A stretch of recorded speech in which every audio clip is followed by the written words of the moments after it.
Mbote bana mboka bana ya Congo RDC mbote na biso sika tozali biso nyonso mbote JGK News awa en direct na ZR TV epai tozokopesa sango ndenge mboka eza kokende na lombango mingi na poko ya lelo na bandeko na biso nyonso sika tozokaka oyo bakozwa biso lokola bandeko na biso ya French Canada Toronto Congo Congo Synthèse Congo Voice et puis bandeko na biso toleka na Congo milionio nyonso bazwaka biso vraiment na bosembo mpe bopete nyonso mbote na bango nyonso na bino baye kolandaka biso bisika nyonso tozali na poko ya lelo na lombango mingi tokosolola oyo etangami makambo na calendrier oyo ekomi kopesa lisusu mwa moto mpasi na bana ya Congo na yango awa na plateau tozali na loboko na ngai ya mwasi parce que alobaka mama nde moto akimaka mpaka oma oyo tozalaka na ye toujours mpaka losako mabe maladi boni bana ya mboka bazolanda biso en direct ZR TV awa esika tozali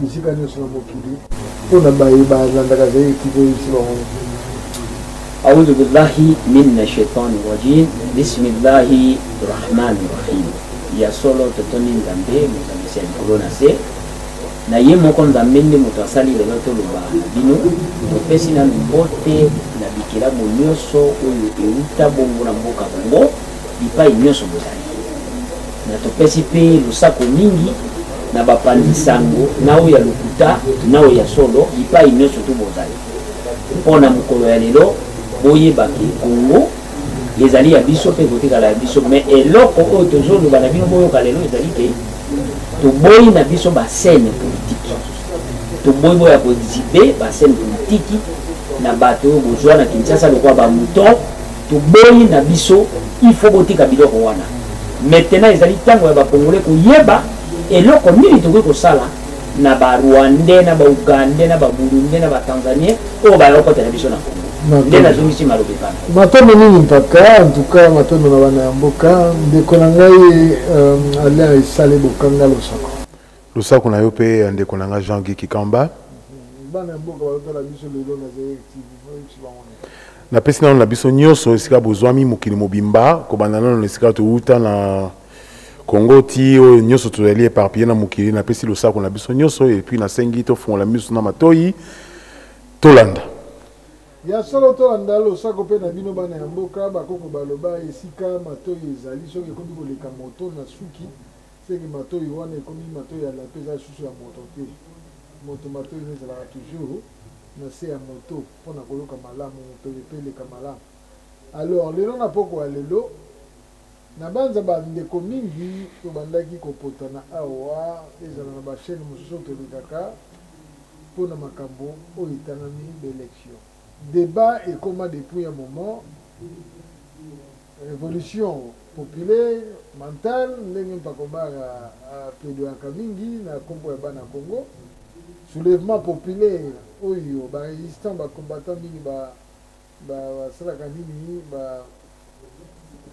basengaka et puis baélection oyo bapoliticien ya Congo basalaka nini basengaka mais na yango ezalaki date tokende quand même na mwa histoire moke kaka date ya décembre oyo esala biso mpasi biso nyonso bana ya Congo 2016 oyo ezalaki ke congolais amona nouvelle démocratie surtout nga nalobaka oyo Louis Michel ancien premier ministre ya Belgique ayelaka biso na 2005 alobi nous amenons la nouvelle démocratie en RDC alors nga tomona vraiment bafruit ya nouvelle démocratie oyo alternance elingaki esalama quelque soit de la part du PPRD ou bien de la part de l'opposition, mais malheureusement, date à 2016, il savoura échec.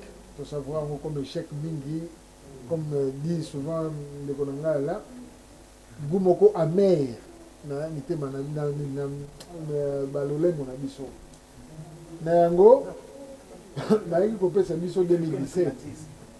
2017, les lots, tu comme ils sont en 2017, tu comme ils sont en 2018. En 2018, deux dates où ils ont proposé. Opposition a eu condima pour visite Yaniki, a eu condima, l'élection Salamanini, na juin 2018. Malheureusement, en juin 2018, et que ça que calendrier électoral et que ça pour décembre 2018 selon Corneille Nangaa. Malheureusement, tout ça a une image pour la limité, où il y a une série, mais c'est sur YouTube. Alors, quand même, nous, moi, réaction à nous, il y a un décollé par rapport au nom, il y a rien que annonce, il y a calendrier. Décollé, na miso bana ya mboka na bana ya Congo. Confusion est commise. Mobulu na mito ya bana ya mboka. 2016, 2017, non, décembre 2016 non plus, 2017, Sili, Tokoti na 2018. Et encore, nous allons tous glisser ensemble. Est-ce qu'il y a toujours glisser toujours ou bien des réactions? On n'a rien que pour nous. Merci. Merci Jean-Guy. Je pense que pendant qu'il y a de tergiversité, ceux qui n'ont répondre à l'expression il y a souka oyo citation ou tiko sala il y a mon antime il y a le bail que nous allons glisser ensemble. Moi je crains que na le bac oui c'est vrai que ça peut ça s'explique que les citations les autres ont sens dans mon yoso parce que l'élection au Congo faut pas to lota tout ça sous natina te baye bisabiso. C'est un fait, c'est une réalité que l'élection au Congo et aux alaka na ngote. Dans le but et aux alate et puis aux alakate. Malgré la date bazo besoin. Malgré la date. Okay. Parce que techniquement, financièrement, logistiquement, eza matata pour la élection, eza la tenue. Ce qui n'a reprendre maloba oyo envoyé spécial il y a enfin, représentant des États-Unis, des Nations Unies,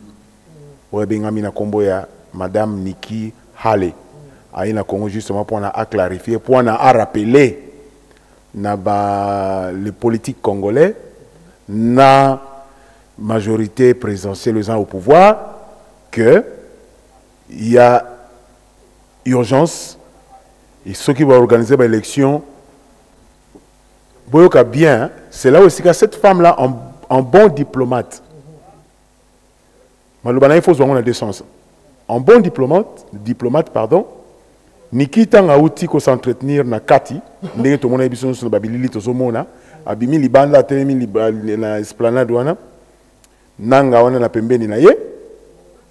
Zala qui face à Radio Okapi, je crois, faut zanani na Radio Okapi, siège à Radio Okapi. Alibi loko alobi boy. Alobi le gouvernement congolais doit organiser les élections en 2018, mais pas avant la fin 2018. Bon, mon est-ce que mon y va tourner l'élection aide il y a Congo pour la communauté internationale, y compris les États-Unis, la communauté européenne. Pour continuer à aider le Congo, il faut que l'élection, calendrier électoral, les la respecter. Il faut annoncer quand est-ce que l'élection est au Congo. Et puis il faut que l'élection est pas au plus tard que 2018, mais pas avant, plus tôt. Il faut que plus tôt en 2018, pas à la fin, il y a 2018. Elle est restée floue. À utiliser bien impératif. Les élections doivent. Mais attention, ça va te courir français. Si vous vérifiez bien, usage, il y a temps impératif. Et ça a une explication. Qu'on faire usage, il y a temps impératif. Impératif, il y a un temps impératif.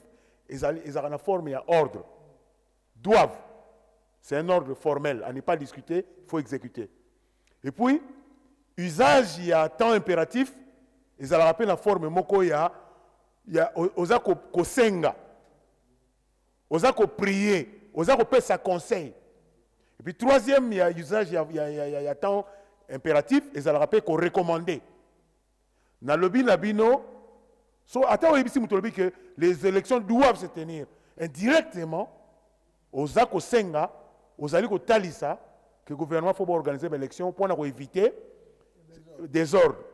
Et moi, si on est là, c'est que soit le bic. Pourquoi l'élection faut l'organiser? Parce que chaque jour qui passe, chaque jour qui passe, il y a une femme qui est violée. Chaque jour qui passe, il y a un enfant qui est comme si soda. Ok? Alors, donc, raison d'organiser l'élection pour éviter le qui. Pour organiser l'élection, tu es empêché, si tu vas violer, tu vas violer. Ceux qui vont comme ça, ça va se retrouver comme ça. Ils allaient tenir l'organisation de l'élection. Donc, il y a un double langage. Il y a le besoin à tenir le langage, il y a diplomate, en tant que diplomate. Et puis, le langage, c'est le langage paternaliste. Il y a sincère. C'est vraiment paternaliste. Les Congolais, ils ont checké l'émotion bien. Parce que ils ont école le checké kabatu. Na école l'émotion malam. Batu tout ba comme émotion na niki hale. Mais émotion na d'origine indienne. Elle n'est pas indienne, il y a peau rouge aux États-Unis. Aza indien il y a Inde. Donc papa na yem na parents étant au Canada, papa se retrouver aux États-Unis, donc il y a botam aux États-Unis. Aza gouverneur il y a Caroline du Sud. Mais à cause de la paix, cela ne fait pas d'elle qu'elle a honnêteté ou bien honnêteté. Non, à cause de la paix, elle est sincère. À cause de la paix, elle est indépendant d'esprit. À cause de la paix, elle est humaniste. À cause de la paix, elle est mutumoko. Il prend gain cause, il y a malheureux, maltraité, opprimé. Et cause de la possible, à cause de l'identité, de la personnalité, ils ont des mususu. Mais Tobo Sanate, attention, ils ont un représentant, et même d'ailleurs, il faut que tu me poses question. Une question. Est-ce que le Congo est sous tutelle des Nations Unies? Si c'est le cas, donc on commence à confirmer que c'est sous tutelle des États-Unis. Parce que moi, si il y a une identité, il y a un statut représentant les États-Unis dans les Nations Unies. Et non ambassadeur des États-Unis. Ambassadeur des États-Unis est présent sur le sol congolais, qui représente la mission diplomatique des États-Unis dans le Liban, dans le Congo, Azali. Mais ailleurs, c'est quoi en tant qu'envoyé spécial, ça veut dire quoi? C'est les Nations Unies, donc il dit que Congo d'autre part, dans le raisonnement, le Congo d'autre part, ils sont sous tutelle. Donc c'est confirmé, parce que si une ambassadrice ou ambassadeur représentant les États-Unis, les Nations Unies, si il y a un lobby.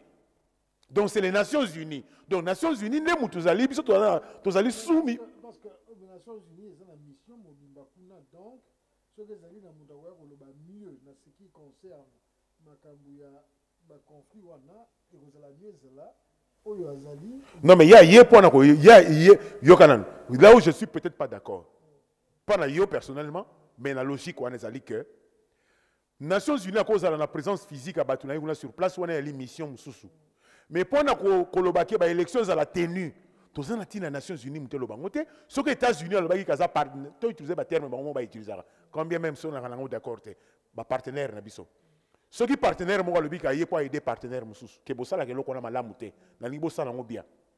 Mais il faut passer par des voies où il y a des relations bilatérales. Il y a les relations entre les nations.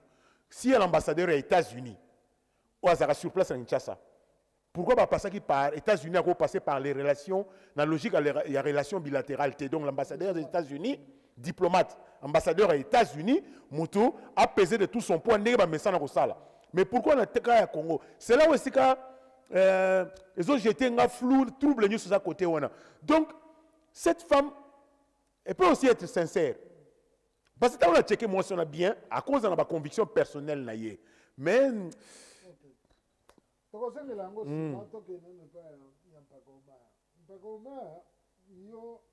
que comme il a pris mon compte, il quoi là à lobby, et qu'on s'alate, et qu'on tire la raté, qu'on s'alate. On le bat yango, puis on le bat yango, on le bat yango. Mais, la réaction, on n'a pas besoin de réaction par rapport à ma caméra de Bani, et c'est là que 2016, comme 2017, 2017, c'est comme 2018. Mais malheureusement, en 2018, on a des dates. Juin 2018, il y a opposition. En décembre 2018, c'est mis à PC. Même réaction à eu avant de la tout notre date. Ça peut être une réaction. réaction na biso nyonso to bacongolais que ezali réaction moko ezali vis-à-vis eza malamu na oyo ezoleka réaction na ngai ekozalaka ndenge bacongolais nyonso to bazosentir c'est-à-dire que mboka na biso ezali te baélection ekoamine na pisi mpo na congo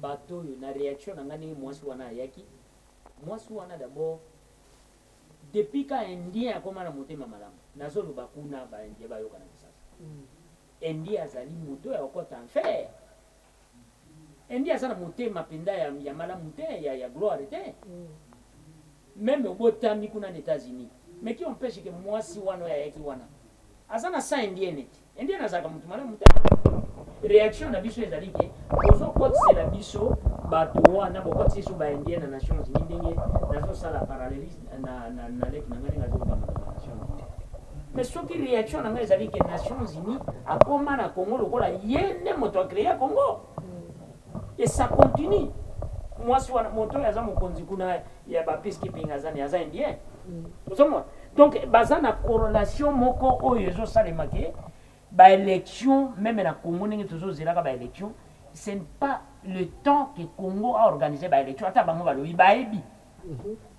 fort intérieur na biso bacongolais ezali d'abord kolongola nano bato oyo baaméricain na nations unis ayelaka biso na congo qui sont ces gens balubelwa ozomona bamwizi nyarugambo groupe nyonso wana to ya batuti il faut bazonga na mboka na bango soki bazongi na mboka na bango baniki bakoya kosalaka baturu na bakongo parce que pour le moment bazoya baprivilégié bato wana mpo tosala na bango élection qu'est-ce que ça va nous amener tozala eloko moko ezali te même oyo nanga azoloba ezali nanga ye moko moto azoloba te bazali planifier banda kala baplanification banda kala banda malumalu bato basalaka makambo wana esalama bazali toyebisa bino ke babombanaka batindaka nde bacongolais base représente baloba mais c'est congo ekoma suti tele ya solo eza kolakisa mpenza ke nations unis nde moto avanda na congo parce que bapeacekeeping bazwaka combien de millions oyo ebimaka na congo oyo ebimaka mpo bafuta mbongo wana eutaka na amérique te mbongo bafutaka bapeacekeeping na mission na bango eutaka na amérique te eza mbongo eutaka na congo siko pourquoi bosali bovandisi bato vraiment comme ça na mboka bato eloko moko ezali te ye mwasi wana nazaki na kanda makambo alobaki ya bana les enfants soldats et pas na ye kuna bato bazoboma bato na baklasse na États-Unis c'est pas des enfants bato bazoboma bato na États-Unis kuna ce sont des enfants, ce sont des gamins alors et pas na biso baana na biso o baokoma basoda baokoma mpona sauvegarder baintérêt ya Congo. C'est ça notre problème. On va lobby dans le sens que bazo ko utiliser bana pour na conflit. Oh baza ko utiliser bana pour na conflit mo pandisango. Ezali bato bazo luka par exemple bazwa ba sika moko bazwa ba content ba nini ba tie bana basoda ba mine tout ça wana eza mabi. Mais pour na ko enregistrer bana na biso ba kota na armée pour ba défendre Congo. Moi je suis d'accord. Moi il faut qu'on a un esprit à défendre mboka na même azali un petit enfant. Pour aya te ba ko rouler yana parti te ke ko sala ko sala attends ko pesa idéologie ko préparer bana pour na idéologie pour ko défendre c'est bon mais ko utiliser bango na action wana na action wana ezali ba Rwanda bato basala kan yende niki il faut ayebisa Kagame niki ayebisa Museveni niki ayebisa Kabila oyo batia kombo ya Kabila oyo Kanambe oyo yakutana kinai. C'est ça bato niki akoko yebisa bango ke bayebisa ke batika osala bana basoda eza bango. Un Congolais akokozwa mwana te akota na armée pa oboma bandeko na non. D'accord. Mpaka toke nanu boye. Lelo balobi be élection ko kozala.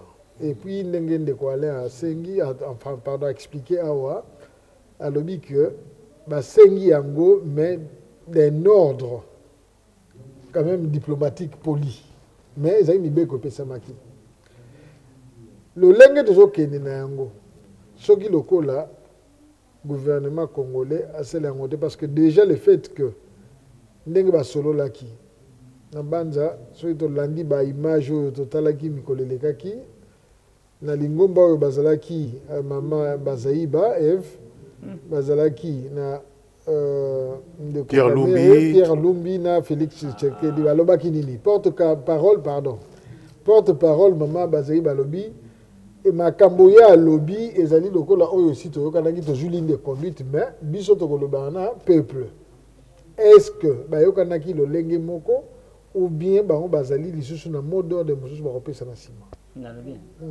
est-ce que bato oyo tangi wana kaka bato otangi wana devant moto bazobenga ye kanambe baza na moadi bato otangi kaka wana alors bango bakoyoka yango nayebisi oke bascène politique biso toboyi makambo ya bascène politique soki bozosala bascène politique po ya koexhibe yango na miso ya bamouton puisque bakongolais na Kinshasa bakoma bamouton toboyi biloko wana yango nalobelaki yango avant même nakota na introduction c'est-à-dire que bazosalaka bascène moko tomona bango ke bazosala mpo na mboka non la révolution populaire est là bato wana soki balingi ezala niki nenga yaki wana bayokaki déjà lokito ya Yakutumba kuna na Kivu kuna le problème na biso ezali ke to salisa bato batelemi pona to bunda puisque biloko tozo sa ba élection bato na bayokaka te mais soki oyoki lokito c'est là où yeniki akoyoka ka bato na ba comprendre bali basala biloko tout tozo lekisa eza to lekisa ta ndeko na ngati to ko lekisa ta pour rien parce que bato wana ba yepona biloko wana te tala depuis kala depuis ba élection Jean-Pierre Bemba joya pauvre papa tu sais quel banini au constater nini yo ozali papa ya bano za moto mayele ozali moto opanzaka sango bani au constater nini na vision ya ba élection na Congo à partir ya bato mibalo ya biso basali OK ils ont manque de respect ya parole na bango bon bango baza na parole parce que touti azali moto oyo aza ko mentir lokola zo respirer d'accord il mente comme il respire donc ezali groupe ya bato moko boye na yebite mais nzambe kaka moto ayebi esika biso na bango tozo malamu matondo mpaka ndeko Alain sikoto kana un peu na moi l'égalité ya likambo yango soki to viola qui il faut le reconnaître ainsi to viola la constitution parce que to kenai na accord parce que la constitution était telle qu'elle était c'est le 23 décembre ou bien le 19 décembre pardon 2016 on a trouvé une excuse il y a contourner la constitution accord les accords n'ont pas été respectés parce que à ce jour l'élection est commise pour 2018 qui n'était pas dans les accords bien que dans les accords il a été stipulé que tripartite de ya CENI gouvernement na sensa bakoko vanda pona ko évaluer calendrier na modèle makambo ezali est-ce qu'il y aura respect il y a calendrier au bazoko pesa sikoyo d'abord est-ce que le calendrier en question a vraiment des raisons d'être parce qu'ils ont posé déjà problème quand on voit Félix Tshilombo Tshisekedi dire que jusqu'au 19 de juin je crois ou le 26 juin il faut l'élection en Salama ce qui était en tout cas ça passe ou ça casse bon bango baleki dimanche je crois na connaît nangana seni balobi le 24 déjà ça porte confusion d'abord calendrier en a une raison d'être si vous avez raison d'être est-ce que vous allez respecter si vous allez respecter à quoi faudrait-il s'attendre? Bon d'abord au départ ils en ont un dialogue ils en ont proposé la solution nyonso même prolongement nyonso oyo ils allaient anticonstitutionnel. Ça l'a toujours été. Parce que ça ne faisait pas, c'était pas prévu dans la Constitution. Mais bien, les politiques congolais, ils ont la bateau dans la majorité, ils ont la opposition. Parce que quand même la majorité, je peux comprendre que la majorité est parce que ils ont aux affaires, la commande. Mais l'opposition a laissé faire. L'opposition institutionnelle a laissé faire. Donc automatiquement, la même moule. Donc, non seulement anticonstitutionnel, mais ça a été accompagné et voulu par tous ces acteurs politiques, peu importe de tous bords. De tous bords. Bon, déjà dans le barango bien, quand le départ est mauvais, l'arrivée cause à la mauvais dans l'Union. Bisous, il y a un miracle salement. Ils essaient un peu de taper sur le calendrier électoral. Ils essaient un peu de bousculer. Ils essaient d'aller chercher un petit feuillet. On faire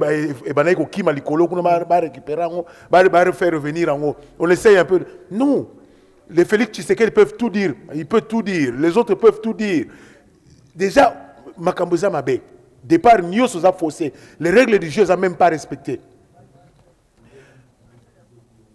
na ko épingler le romo. Moi si autant on niki aye na Kinshasa.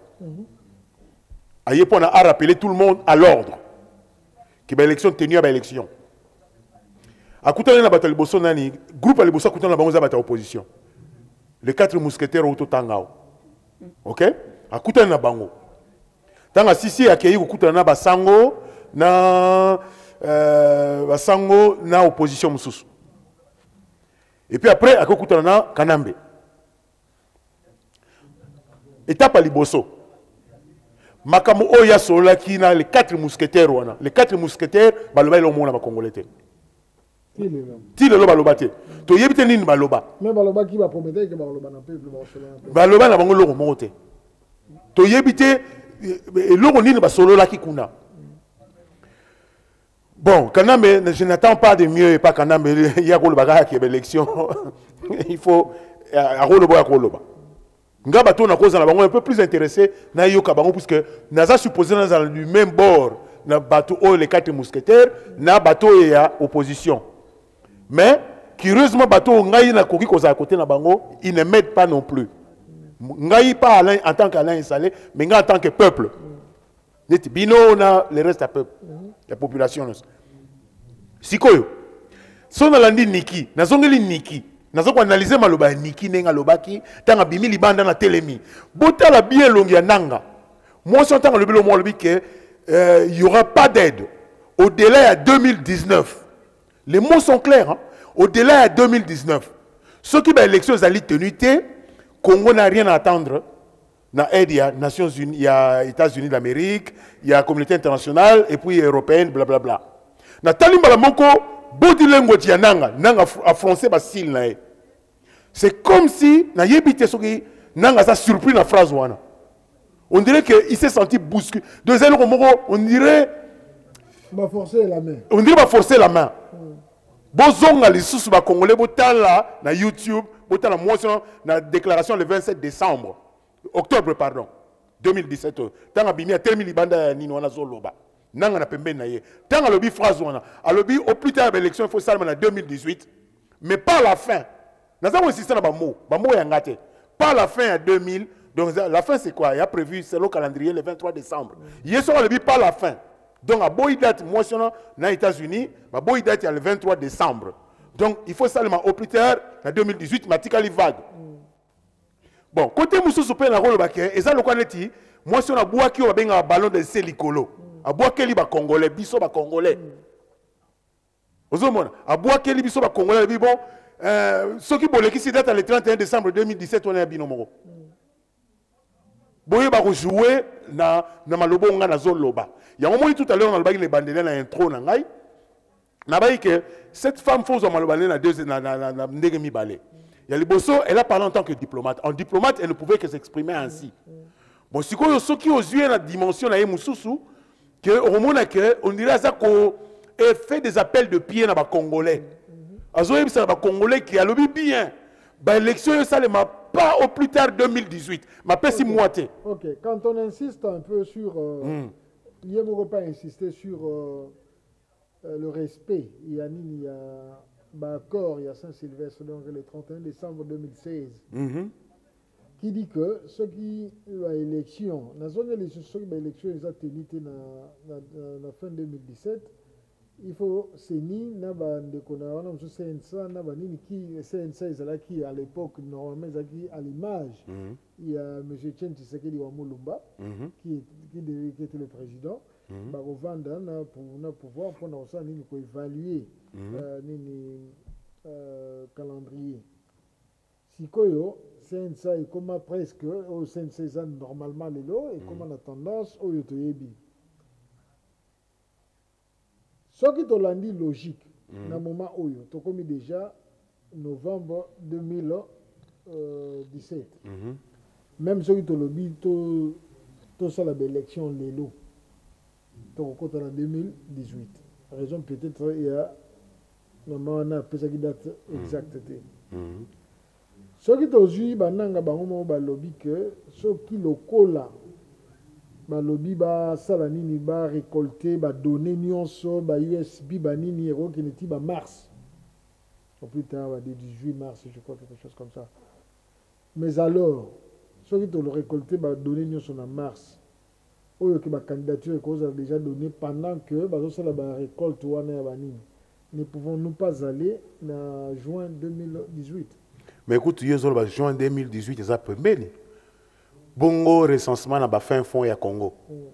Le côté plus difficile, l'organisation même, il y a l'Okwanande. Parce que vous en avez besoin, les routes ne sont pas en état. Pourquoi tu as fin fond, il y a Massimanimba. Mais il y a eu des élections déjà. Non, mais bon, on a l'impression que tout le Congo va voter. Mais justement, mais ils ont donné les résultats. Non, mais si les résultats, on va faire ça. Non, mais moi je te mets au défi. Ngai natanga na fin fond ya Kinzambi. Kinzambi eza na kati ya Zamba, eza na kati ya ville te. Yo assure que paysans eza na fin fond ya Makwela. Ba baza bato à côté na ba comprendre makamna zoloba. Yo assure vraiment que paysans eza na fin fond ya Makwela. Pembeni ya école haute yo nanga totanga. Yo assure que ba komela ki. Ba chef de groupement bazali. Ba chef nana yebiso que ba groupement ba collectivité na marchaka. Nana yebisio. OK. Bon, n'empêche, il y a eu élection, il y a eu résultat, même si triché, mais il y a eu. C'est que nous pouvons encore aller presque sur les mêmes bases de données. OK? Et ça là, la faveur na bango, la faveur na bango te. Bien. Si quoi toke ni nana mo muke na mpaka Omar. Mpaka Omar. Badate yango na epesami déjà bandi ko pesa mbutu. Juin 2018 na décembre 2018. Mais tout on a déjà ba réaction. Ba réaction est bandi nani peuple déjà na Goma kuna basi basali appel na article 64 et si ba bandi ba mouvement ba lucha ba nani basi ba pesi calendrier ya ko banda ko sala ba action ya ko bima ya ko sala nini désobéissance civile to ye ko zonga na ba politicien to landi Félix Tshisekedi à lobby juin 2018 ou rien du tout. Tokei syndicat Dokolo a sali appel to manoze la mot d'ordre de pesi mot d'ordre de lobby banzungu betama partir siko banzungu betama de 23h à minuit chaque boutou. Et ça ba réaction to yo kité. Bon, pour na yo, est-ce que ba mot d'ordre wana population ko landa yango kuna ya kutumba pe aza ko bunda.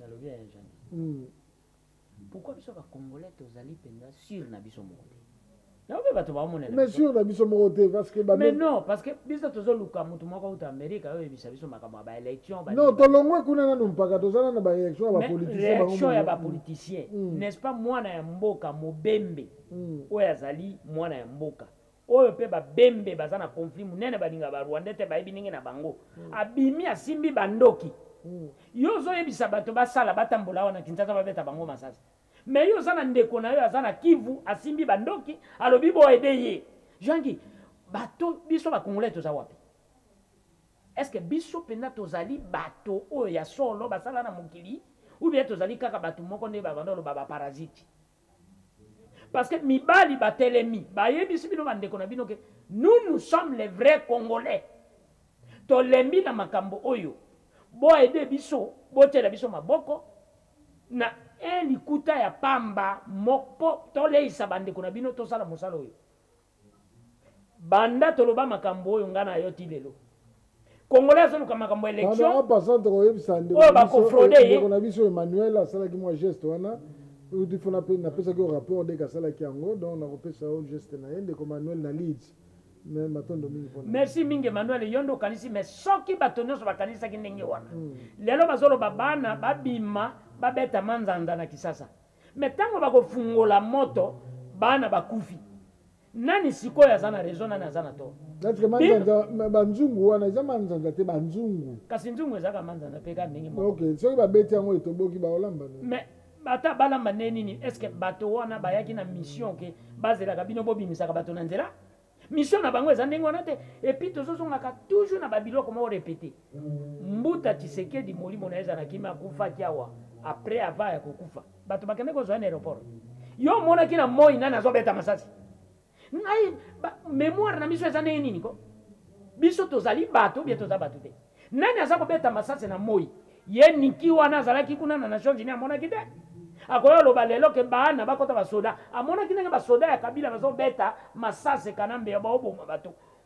donc vous portant comme ça bana bazokufa lelo yo uta États-Unis to yebisa bato makambo mais moto azo bomba bato ye wana zo solo na ye donc okoti na raya ba criminel Niki azali criminel parce que aye wana d'abord ye Niki toti kanano biloko ya pardon ye Niki a olia kitana kisasa akena ko banda wapi kuna na bagoma nani atinda kia banda kuna yo zoya yo moni Richardson tango batinda kia bimisa moto ya solo même a maladi akitaki na kisasa bia akitaki na Goma na Rwanda akitaki na kisasa mais tango ayebisaki ye donc ba congolais ba lobaka biloba loba tango ayebisaki est-ce que azaki na mai na munoko aso bisa clair Niki azali mwana indien ngai ba indien ata osali bola mundeni rien na ondimate okota moto bazali bato amalamu te même nde bazala kisasa yo kendo trust India yo kendo trust ba asiatique wana bazali bato andambe te et bato bazali boulbe même okoli awa indien même akoli awa ata batie biso meja meya wa boya Angleterre awsa nini awsa sabande konaye est-ce que awsa sabanu noir bazali abo awsa sabango non bazali bato ko trust te eza bao bazala Monisco et la Monisco d'abord na yebisa ki peuple congolais que Monisco aye na bitumba na ba congolais est-ce que ba comprenanga Monisco aya pona guerre pona ba congolais alors contre ba congolais okay. Donc Monisco ayaka bita Monisco na Congo ezaki te pour protéger bino un grand rebelle oyo mobomi bato oyo na Kivu oyo afungola ki moto aboye soki anti fraude moto aruberu oyo atiaki yena colonel Abbas Kayongo est-ce que mutu ya ndenge wana yo zali Monisco oyebi pe moto wana zaka na mindoki oyebi pe bato na baza bien armé mais bino pe bolobi ke boye ko superviser mboka ya bato mais boyebi moto wana zana bien armé et puis azo beta na moyi bozo beta oboma bato bozo aye bobomba ye mais soki tozaki na armé ya bien par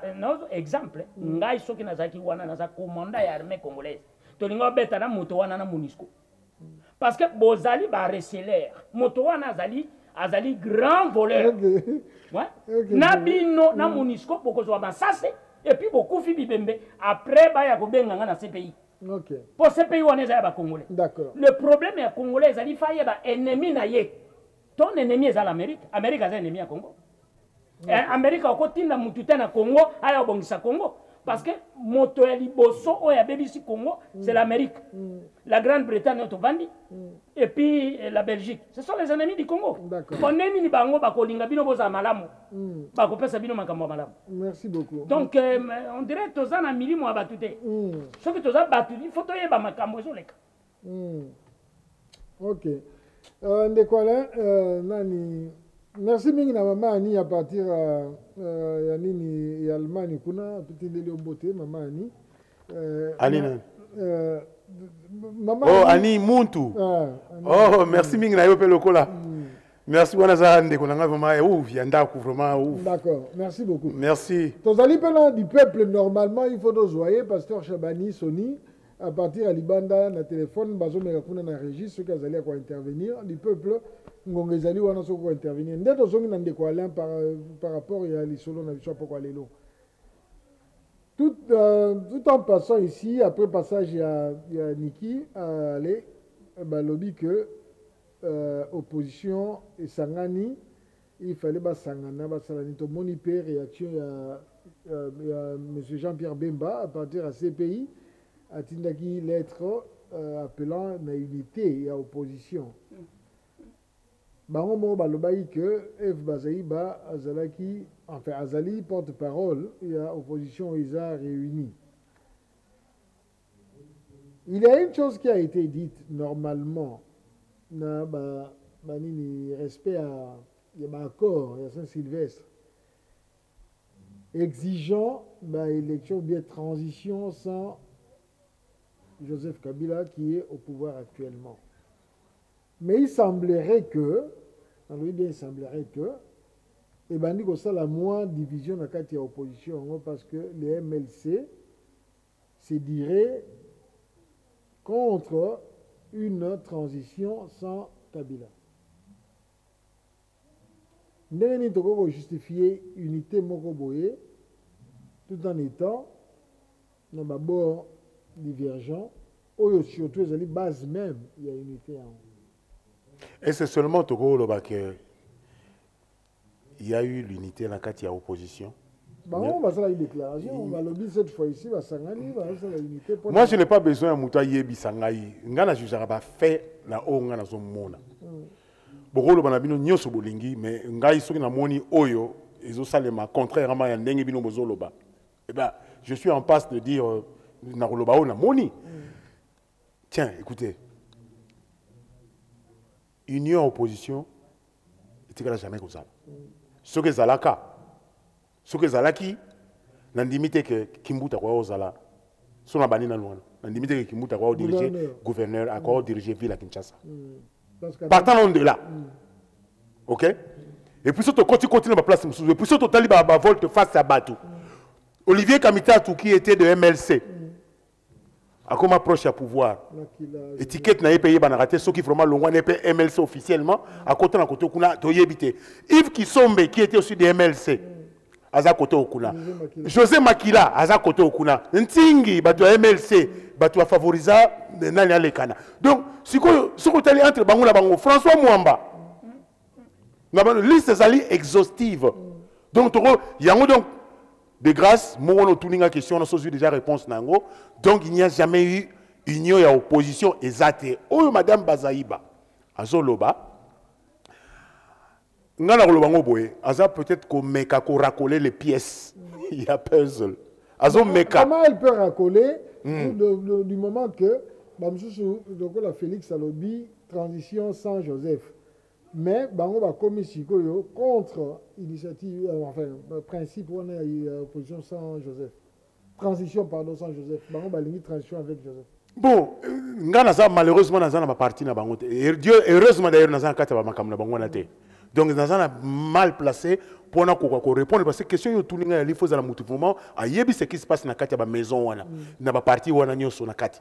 Pourquoi ba musu ba lobi que 100, ba musu ba lobi avec. Bon, qu'est-ce que ceux qui disent 100 qu'est-ce qu'ils ont à gagner? Et que par rapport à ceux qui disent avec, qu'est-ce qu'ils ont à gagner? Encore une fois, tous on a un autre agenda caché les uns et les autres. Et c'est difficile, biso ba talibanais en ayo. Pour toi, c'est difficile. D'autant plus que, comment? La maison est tellement opaque, tellement bien fermée. Et ça même étanche. Donc même à ta maille, il y a des donc ma mur, on a béton. Nous sommes à un niveau que c'est difficile de repérer cette explication dans la phrase. Et c'est le moment où les bisoté. Parce que déjà, nous avons question. Niki aye. Niki a aux États-Unis aye. Batali bossa kouta na bango za batu soi-disant oh baza supposé ba opposition va représenter peuple. Bateau ba d'une certaine envergure. Félix Tshisekedi il est d'une envergure. Kamere Olingo Linga était, il est là. L'autre fanfaron là nani Laron na musunani. Pierre Lumbi. Lumbi yekutu aza mutu na bango. Lumbi aza mutu yanine. Donc je ne peux pas comprendre comment mutu ba obligé bino mutu mo côté na quatre équipes na bino mo lobi ba opposition, boyebi Lumbi c'est qu'il est. Alors moi là installé j'ai du mal à accepter sincérité, il y a qu'on reconnaître même que makambo bango ba osala et ça clair. Lumbi comment il s'est retrouvé parmi les trois autres? Et pour un but nini. Mais comment président il y a fait un CNSA elle limité. Bon le bindé ngwana ngapela na ozong soka question est-ce que yo somona léopard longoli batache na léopard a komi nkoi a komi boloko comme chita. Alors mais ça quand koité. Donc on a quoi répondre à ngwana. D'accord. Donc nous disons que moi information aujourd'hui semblerait que il commence à avoir rapprochement entre les MLC, donc la tête du MLC et le Parlement, et la tête du Parlement. Donc nous ne pouvons dire que ça. Nabanza, Toroya n'a pas détaillé après, donc toujours suivre sur Soana Mouamouké. Alors, Mpakaoma, donc il n'est pas naïo. Olobaki lelo ke bana bazako côté lema na ngamboku na mboka. Mais faisabilité à Bitumba na kati ya mboka et comme il passe bien que bana na chaque façon que babini bazako bete bango. Logistique et le banango bande ko na biso sur résistance ezolanda bingité yo moko po utu ko loba yango. Ndenge nini peuple wana c'est vrai avec des petits moyens battre les mabasala du moment que tozali pe na baye oyo lelo bazali na carnet ya carnet de visite. Carte de visite. Carte de visite ebele. Carnet d'adresse. Voilà, carnet d'adresse. Voilà, merci, c'est ce que je voulais dire. Carnet d'adresse à Moulaï. Basé pe na mpata. Mais Congolais il faut Luka, a Congolais mpata ici et là. Kaka ba carnet d'adresse wana bango bazana ngo ya wana batu wana pe bazali na Congo. Nous parlons de ba vautour bazana Congo, disons banani to benga bango banani ba multinationale. Bango batu baza ko piller mboka. Bango batu baza ko en passant d'ailleurs to lo basu que non. Rwanda kutu lelo tozana ba nouvelle que de tangi yango biso que Rwanda a signé un accord pour nous faire la usine. Il y a quoi extraire? Il y a quoi extraire côté? Il y a traitement, il y a traitement, il y a colté, il y a filtré en haut. Na kati ya Rwanda. Ba signé on a ba français. Depuis quand le Rwanda produit les coltons? Bon, bah toi on a besoin de carnet d'adresse Rwanda. Pourquoi ne pas utiliser le carnet d'adresse Rwanda? Et comme à ce qu'on a avantage il y a Congo, na ba Congolais, babi misampata na bango, ole ba na mboka ba nyoko. Jangi za motema pasi. Nazo mettre basoda na biso en épreuve. En épreuve, ça veut dire que tant que mutu akendeke na armée, bazana ba serment. Si ko ngai na lingina na basoda na biso basala ba serment, na état oyo mboka na biso ekomi de la vraie, oyo ke situation ekomi chaotique, oyo ke toyebi te soki tokozala parmi ba pays d'Afrique oyo eza ko évoluer, oyo ke toyebi jeunesse na biso te, et si kanini ekosuka dans les années à venir, oyo ke même ba village na biso en train de disparaître, hein?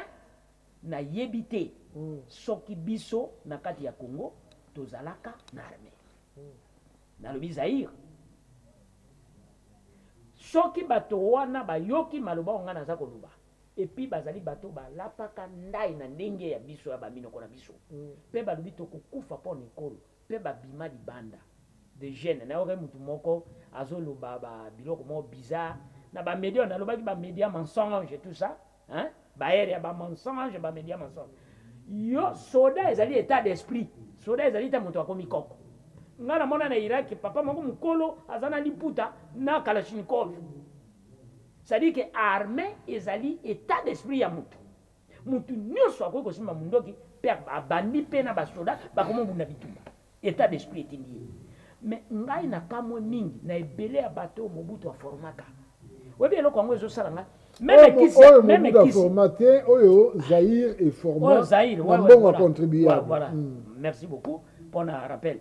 Oyo Zaire a formé na mbongo ebana ko bima pona ya l'état. Contribuable. Ya ba contribuable ndenge bato na biso batambola partout. Yo kanisi armée obino bozo kumisa wana ya Rwanda. Ngana lala kapongite parce que na yebi tango ngai na zali na Tchad. Je vis des militaires congolais. Pardon, mes militaires zaïrois. Na Tchad, na désert, na 1983.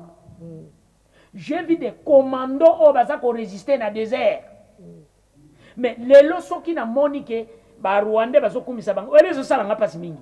Parce que na yebi ke bakoki ko tenir te. Yango na pesa ki au rapport avant na koma ne loko na limbisa na muke ke nazolo ba ya solo ke ba bomina biso eza ba américain eza ba anglais eza ba belge. Pourquoi nazolo ba ndenge wana? Parce que na yebi rivalité bato wana ba sala ki na ba français pa ba komisa mboka na biso boy. Mais loko nazo tuna yo mingi na lobi ke ba petit wana ba kobima na nzela. Pour nazo zonga na mutuna na yo. Limbisa nga so nazo ko échapper parce que nazo perdre ils ont pesanga ma mingi. Soki ba petit wana bazo bima na nzela. Bato wana bazo beta bango masase bazo kufa. Jangi, est-ce que bato oyo lelo ba bimi soit déjà ba politicien?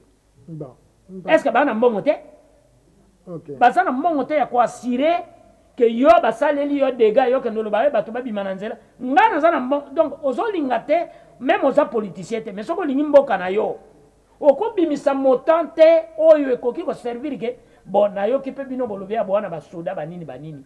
monta oyo ezali mpona bosala likambo est ce que okosala yango te pourquoi ozobanga koboma non yoka pourquoi ozobanga makila e bazotangisa yo makila butu moi écoute-moi ça ok yo ozobanga makila etanga mais bazobomaka bato na yo ti tokomi na ba 12 millions so 13 millions jangi ata bino moko bandeko est ce que bato wana bazoraisonne libomoto mais sikoyo place batia piège ezali boye à part soki bango moko bon wana tokenda ne pas ndeko ala bango moko balobi boye moto nyonso oyo akofinancer ou bien akoalimenter ou bien akoentretenir rébellion moko boye ou bien force moko boye esali dégâts même soki odirigeaki yango indirectement mpe soki baordre indirectement le cas ya jurisprudence esalamaki na Jean-Pierre Bemba oyo ekomi sikoyo ekoki kosalama na moto nyonso esalami mpe susu na Tchad non pas na Tchad na Centrafrique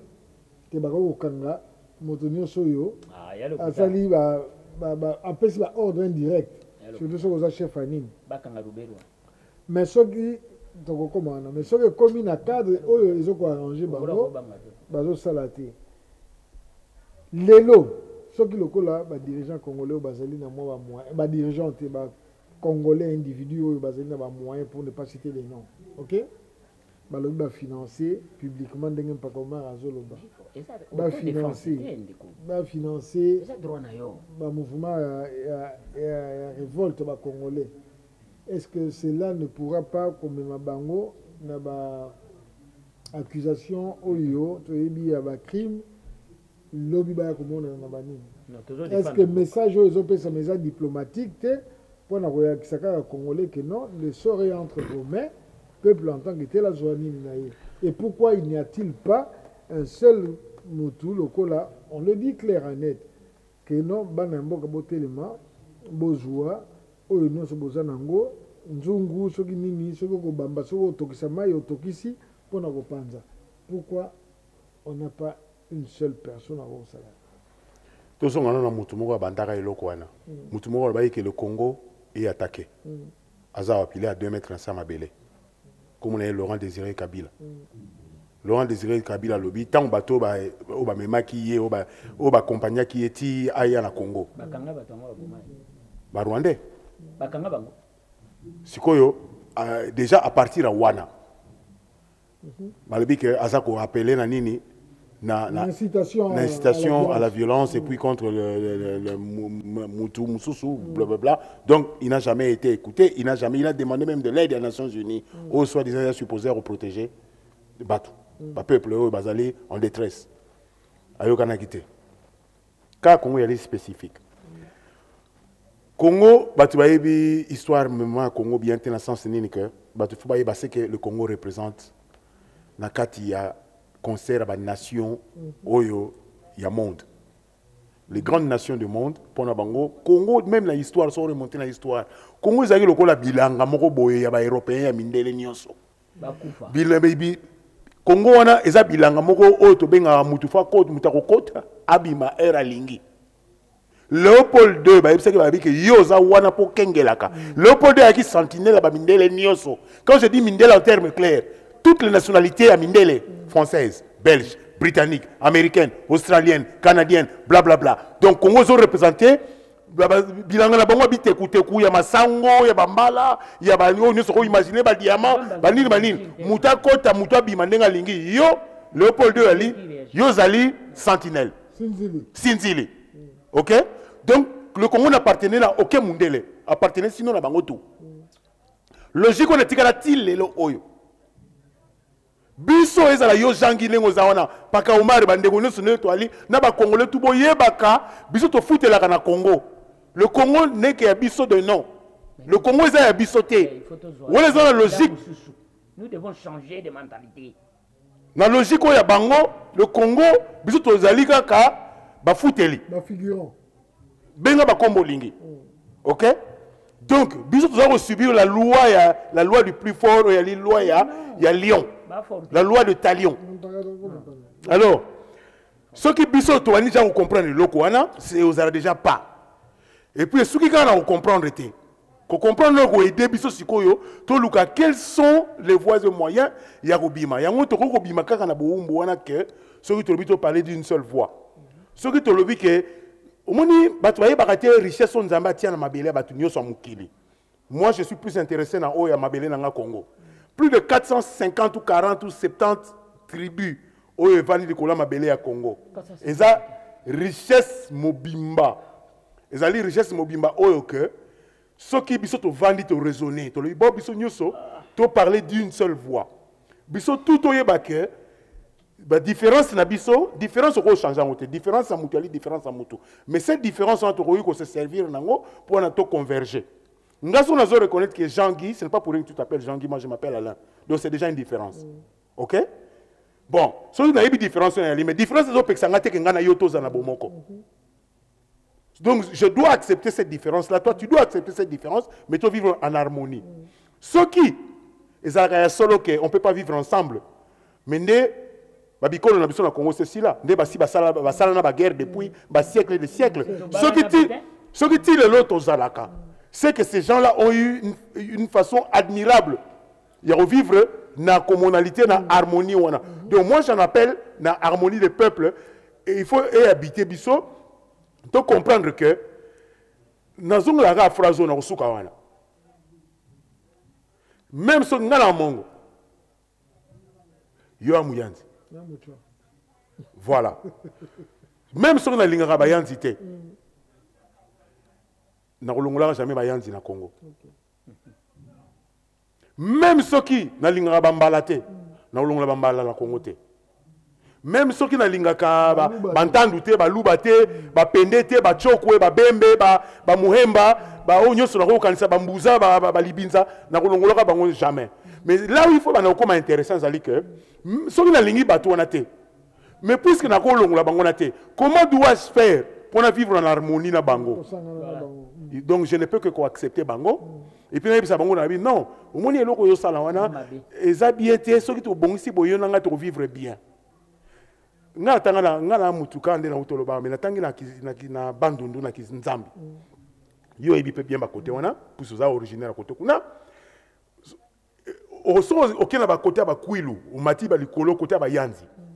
Ce qui est étonnant, au monde dans secteur moko bien donné, ba bikolo vendre na ebele. Ba yanzi baza wana, bambala pe baza lointé. Ba ekolo musuza ba mukie ba mingi te boy. Ko na kimingai.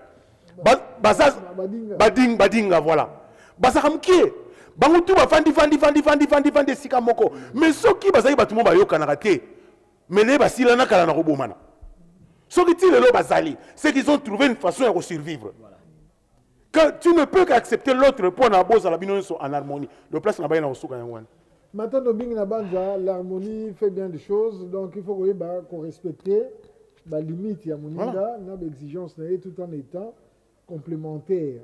Pas comme na suka, na ebi des techniques koki ko zela biso du peuple te, ceux qui a zela biso te to zonga na ye moko mususu mpaka siko ndenge to zali wana. Ba nzungu ebetami, ebandi ko betama. Ba nini comment dirais-je, désobéissance civique, civile, pardon, et bandaro salama, qu'on fout à facture, tout ça, qui vous déjà bandi. Na qui vous peut kuna, mitumbe zali, bien que Monisco a au salani. D'abord, comment, pardon, n'engue nini, bana yamboka ko se comporter comme un dasiko, ba yebi vraiment que, un, et l'autre, bazo de la élection, et qu'on y a pendant dans le lingue, bazo de la et les deux, Monisco et Bango Bakanisa, que Yagi Pona pour protéger le peuple, et Zapona Yangote, et Sikoyo appelle Nini Yoro Sala Nabana Yamboka. Appelle Yabana Mboka Zamo Moko. Omoni Nakasai. Bisono soto vivre avec Bazo Boma Bakasai, on a Kamona Sapo. Ina kati wana bato bazoboma bakasaye bana ya kasayo bazana parlement ya lokuta oyo bayeli bango na mindele na barwande bana kati mais bazoboma bandiko na bino Jean-Guy omoni tozaka kana solution moko Congolais nyonso na kati etandi ya Congo. Soki Congolais nyonso akomi koyeba ke ndenge ezali boye koboma mopaya ezali raison malamu po biso to vivre bien. Là tokozala bien. Ata mundela ko respecter. Nalobi bien Congolais nyonso tu na etandi ya Congo mobimba. Soki akomi koyeba ke biso tozokufa boye tosali nini? Bato ngo pe bazoboma biso bauti na makambo wapi?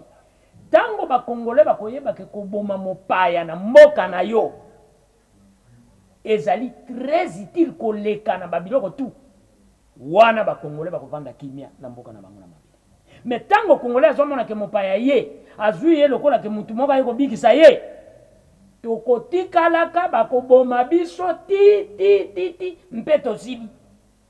C'est-à-dire que mopaya nyonso outa pena outa bolobite oza moyibi oyaki ya koyiba soki tozwi à lire wana ya koyeba ke étranger azali eloko moko nuisible lokola na monaki bato na Asie kuna boy na mboka bozo benga Myanmar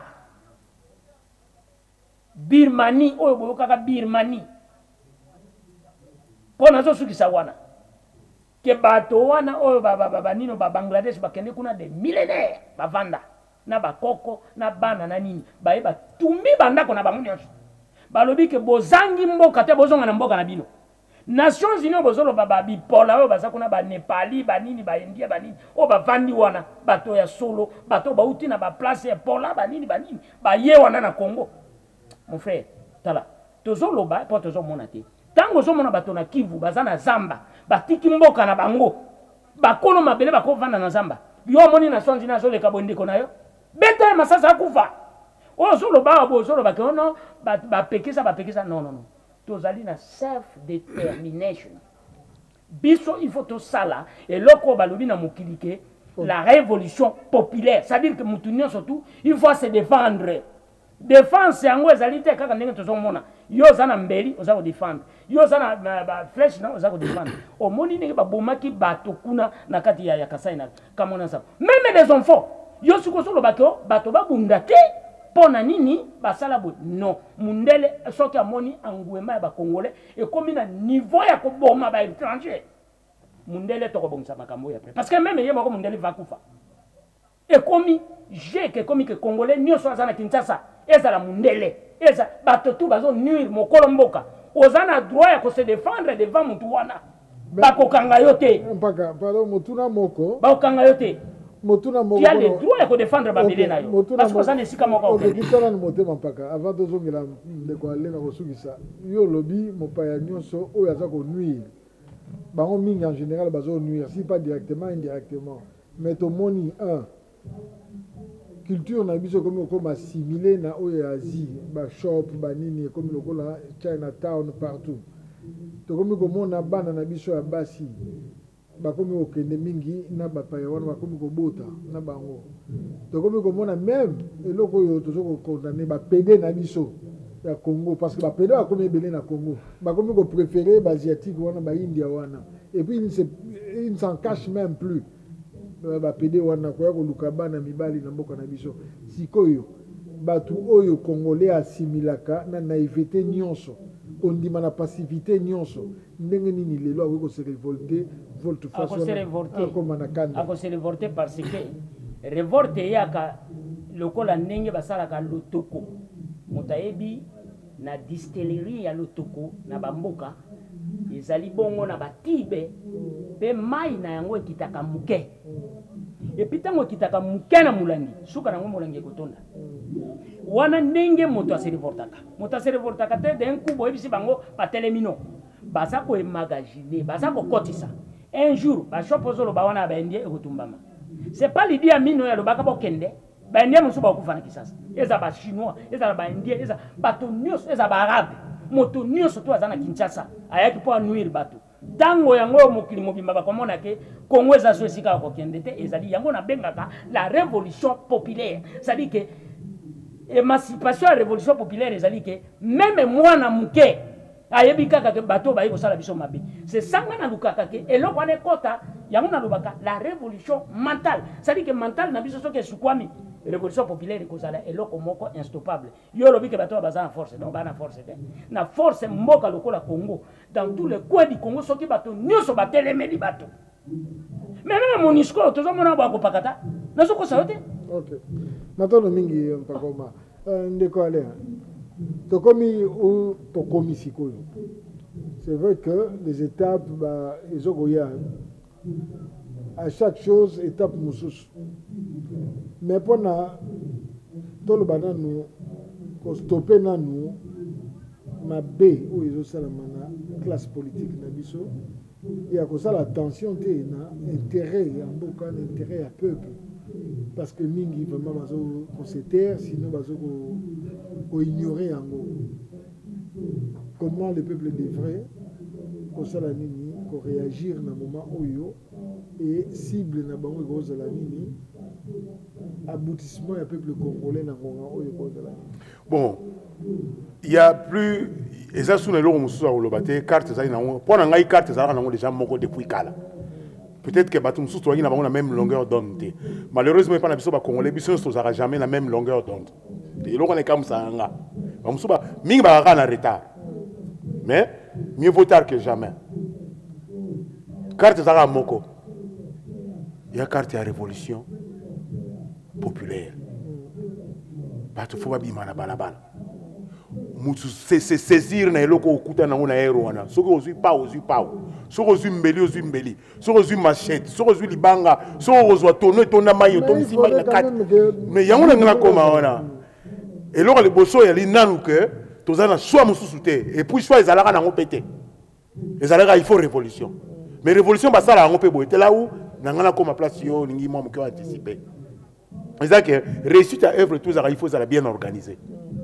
Sur place on il faut un leadership. Malheureusement pas na biso leadership ya passi pour na et se dessiner.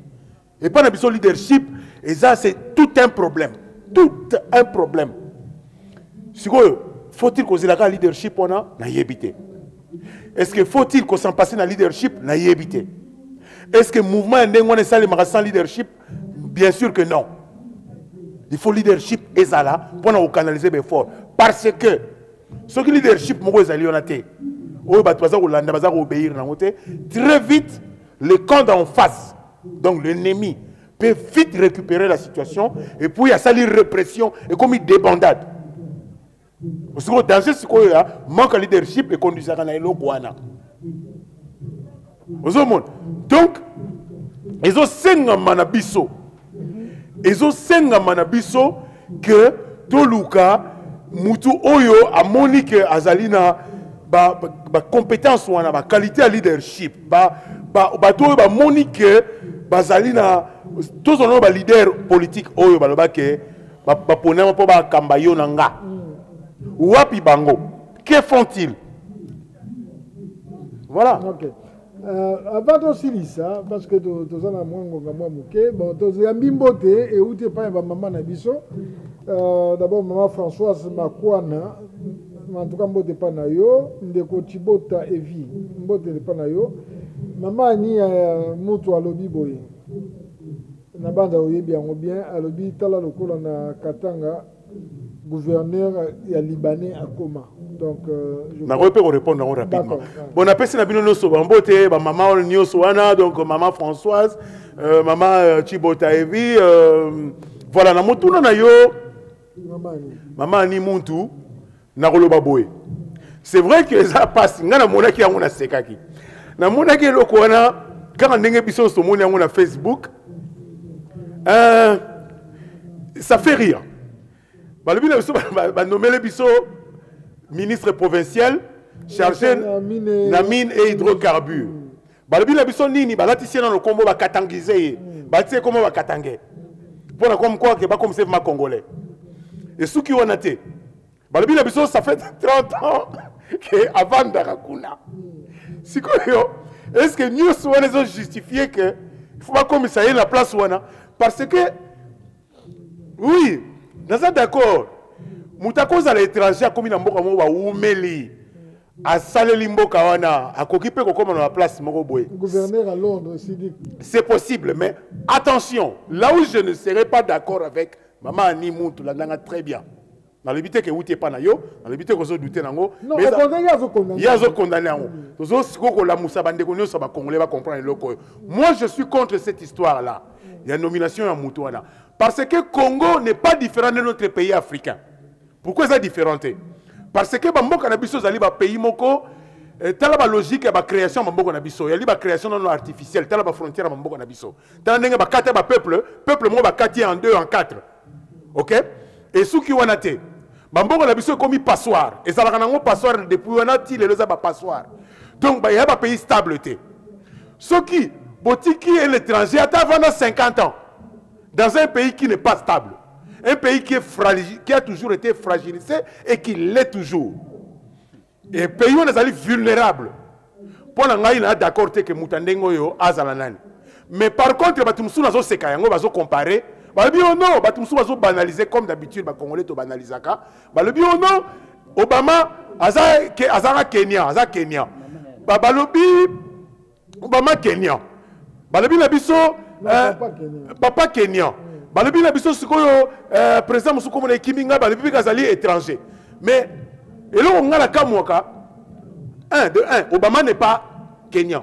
Obama il est américain. Obama est né aux États-Unis. Papa n'a pas d'origine mais pourquoi biso ka so komi mutu mwindu balukela ke ba origine?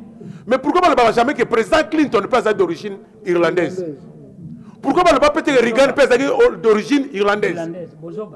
Biso to landela kaka soki poso attache ya makila mutu mwindu koti na kati malamo bolukeli ba origine na ye. Mais bobo sali que Reagan y est pas na origine, bo ba za ba européen oyo ba kenaka ko kene ko envahir Amérique. Pourquoi ba jamais que Reagan peut être d'origine irlandaise? Ou ba George crise à potatoes.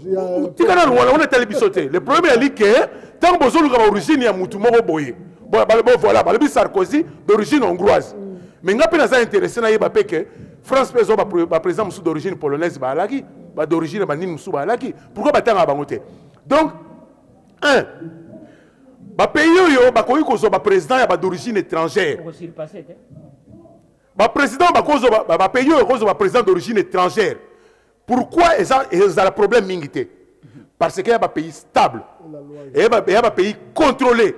Même Sarkozy, par exemple, Sarkozy, français de souche, il y a une origine étrangère. Quand bien même qu'il y a en France, son abo sanité, il y a d'origine étrangère.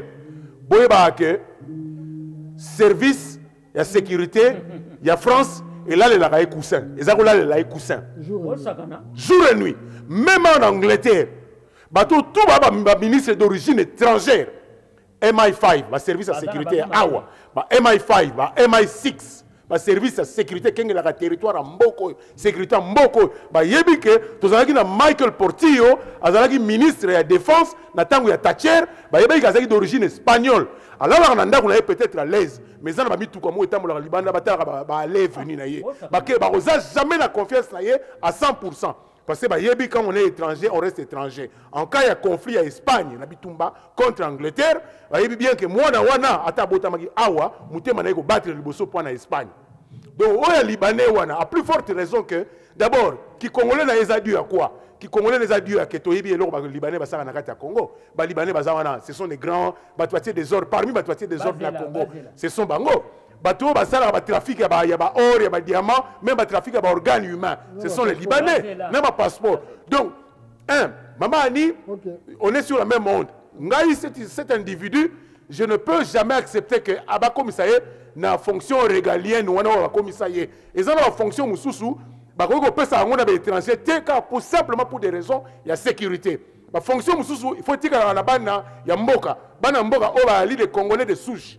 Donc, la fonction Moussoussou, et qu'on est un étranger, mais partout où on a la charge de sécurité à pays, quelle que soit ma fonction amicale, il y a simplement pour la raison de la sécurité du pays. Le lobby sur les pays sont envahis, pays sont nini. C'est parce qu'il y a un laisser-aller. C'est parce que Bissot nous interpelle la Bissoté. Bissot on dit Maranioso. Au Moutoumou, Boyebi était à Outi. Momoninga est-ce qu'il y a un laisser-aller en Soukawana?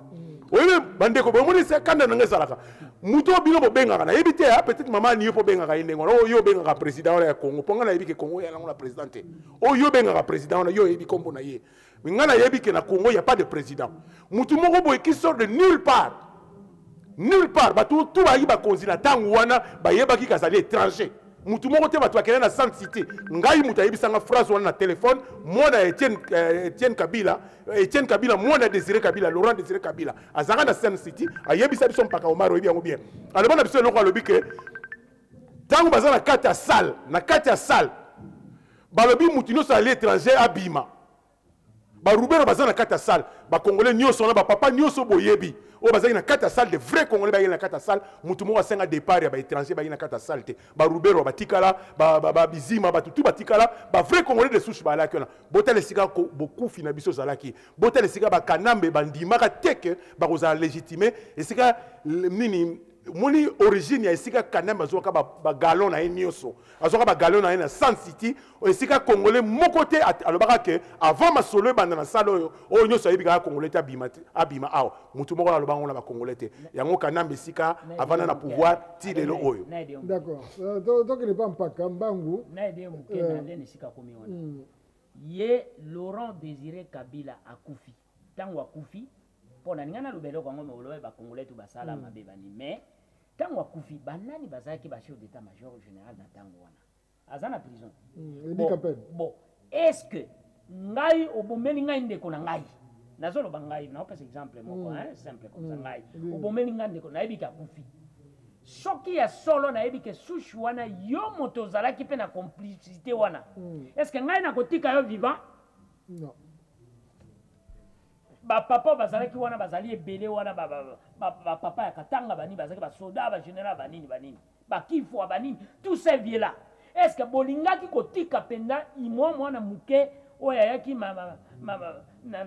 batolotolo ya nini oyo ya mbula tout ça banini na kisasa lelo ya kobima wana queen ya Angleterre na nini oyo na paradis fiscaux babimisaka yo na télévision azweli bambongo wana wapi akende okoma na kote ya basuper riche mwana yayaki boye babiloko matolotolo na se ya makolo oyo boye nini oyo babote ya mbula ya nini oyo ya vert des gens comme ça et puis bacongolais baza na bato ya mayele ya danse ya ndenge na ndenge et puis bovandeli mpe mwana ya ndenge wana boye ate solution ezali moko même opposant soki tozomona onyamunyamu okozwa balle perdu okay na yo balle perdu okay balle perdu oyo nani oyo petit na biso oyo boye nani oyo ambassadeur ya France akuvandeli elekani ba même moto ngo na la ye balle perdu ezali donc il faut qu'on identifie bato wana to sila na bango lokola colonel oyo Abbas Kayonga colonel rwandais na territoire congolais chargé antifraude batiki est chargé d'antifraude wana nde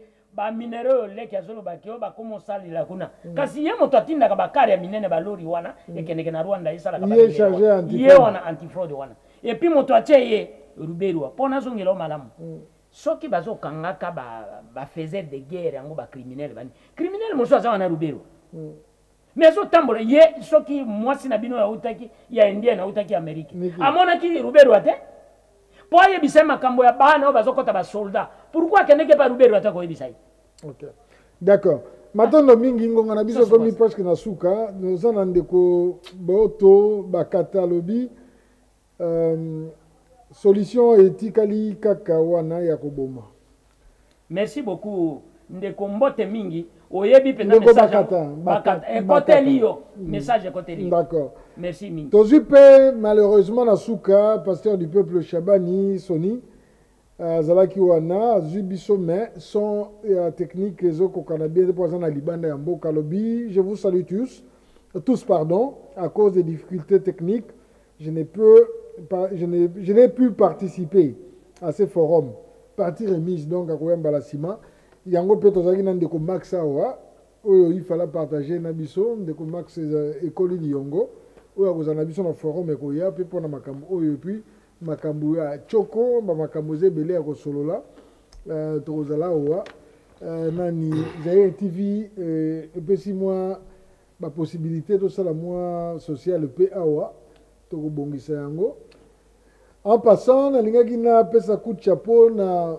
moko a participé pe mingi na maison na biso ya UK Congo Voice JGK Connections mwana na biso Wivin Moleka oyo tobengaka mingi Wiva oyo abalaki samedi elekaki Nabanza a commis Madame Lusala, Didier Lusala. En tout cas, toutes nos félicitations de la maison d'abord pour travailler qui ming la maison d'Abisso, l'administration. Vraiment, félicitations de la part de toute notre maison JGK et UK Congo Voice. Donc, bravo et félicitations à maman Wivin.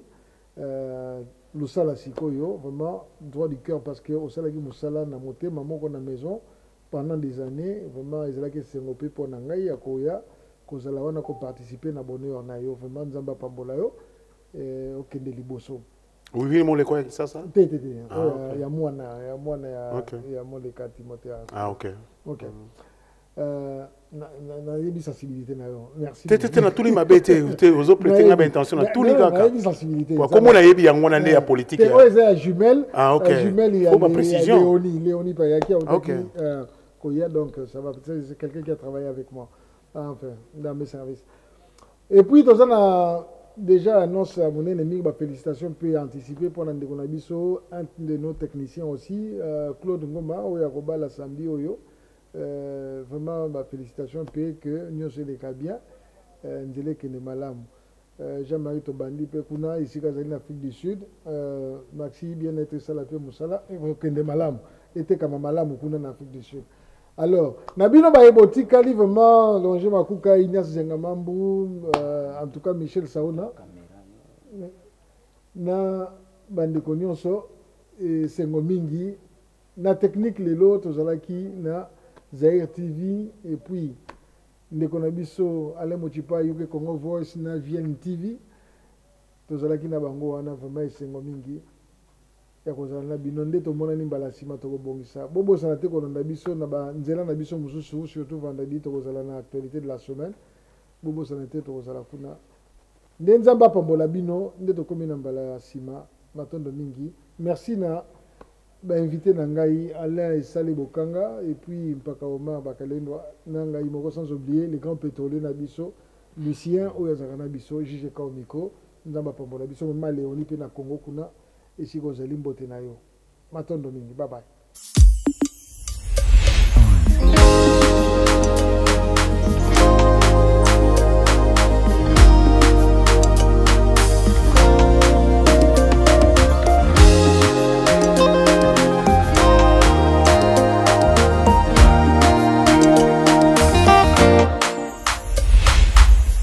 You are the God of signs and wonders. You are the God of miracles. You gave me joy and peace within, Lord. Yes, I have come to testify. No one can do the things you do. Always on time, you never late. I've got to stand and testify, Lord. Miracle. Come on, stand up on your feet and say, we testify, we celebrate for all you've done, Lord. We give you all the praise. Oh, we testify, we celebrate for all you've done, Lord. We give you all the praise. Hey, we testify, we celebrate, Lord, for all you've done, everything you've done. We give you all the praise. We testify, we celebrate, all you've done, Lord, we give you all the praise. You stood by me. You stood by me when no one could.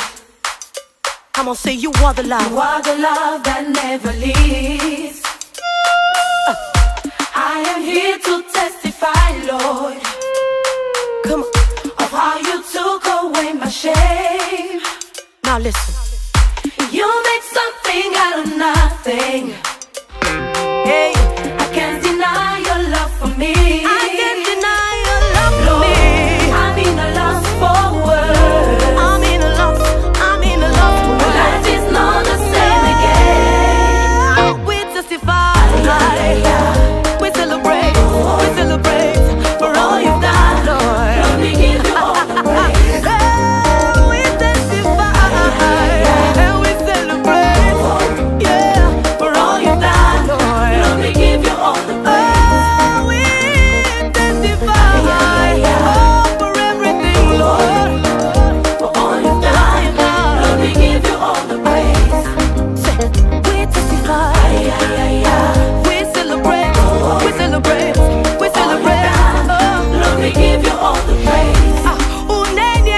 Maisha Yesu. This is my day of victory. For everything you've done for me, I gotta stand